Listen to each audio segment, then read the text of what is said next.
আবার খবরের দিকে নজর রাখবো। আগামীকালের পর হাওয়া বদল বাংলায়। দক্ষিণে বাড়বে বৃষ্টি, উত্তরে কমবে দুর্যোগ।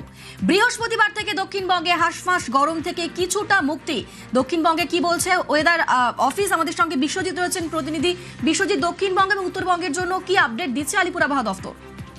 দেখো, দক্ষিণবঙ্গে আগামীকাল থেকে আবহাওয়া বদল হবে, অর্থাৎ আজ আগামী 24 ঘন্টাতে এখনো গরম এবং অস্বস্তি থাকবে। মূলত পশ্চিমের যে জেলাগুলি বাঁকুড়া, পুরুলিয়া, পশ্চিম বর্ধমান, পশ্চিম মেদিনীপুর এবং ঝাড়গ্রামে গরম এবং অস্বস্তি থাকবে। তবে বজ্রবিদ্যুৎ সহ বৃষ্টি আজই নদিয়া, মুর্শিদাবাদ এবং এই অঞ্চলে, অর্থাৎ বীরভূম, নদিয়া, মুর্শিদাবাদ, পূর্ব বর্ধমান এই অঞ্চলে শুরু হবে। আগামীকাল থেকে এই বজ্রবিদ্যুৎ সহ বৃষ্টি, কালবৈশাখী, ঝড়ের সম্ভাবনা বাড়বে এবং শনিবার পর্যন্ত এই পরিস্থিতি থাকবে। 2 থেকে 4 ডিগ্রি সেলসিয়াস তাপমাত্রা কমবে। এদিকে উত্তরের 5 জেলায় বিক্ষিপ্ত বৃষ্টি। আগামীকালের পর উত্তরে ঝড় বৃষ্টি কমবে। দার্জিলিং, কালিম্পং, আলিপুরদুয়ারে ভারী বৃষ্টির পূর্বাভাস। কোচবিহার, জলপাইগুড়ি, উত্তর দিনাজপুরেও ভারী বৃষ্টি।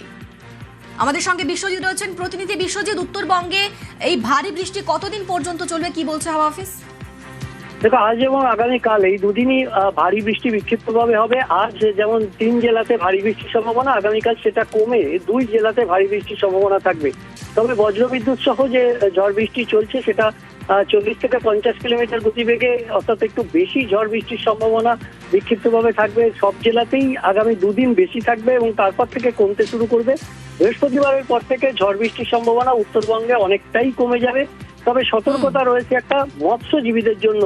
28 এবং 29 উপকূলের, পশ্চিমবঙ্গের উপকূলের মৎস্যজীবীদের সমুদ্রে যেতে নিষেধ করেছে আবহাওয়া দপ্তর। সমুদ্র উত্তাল থাকবে। ধন্যবাদ বিশ্বজিৎ।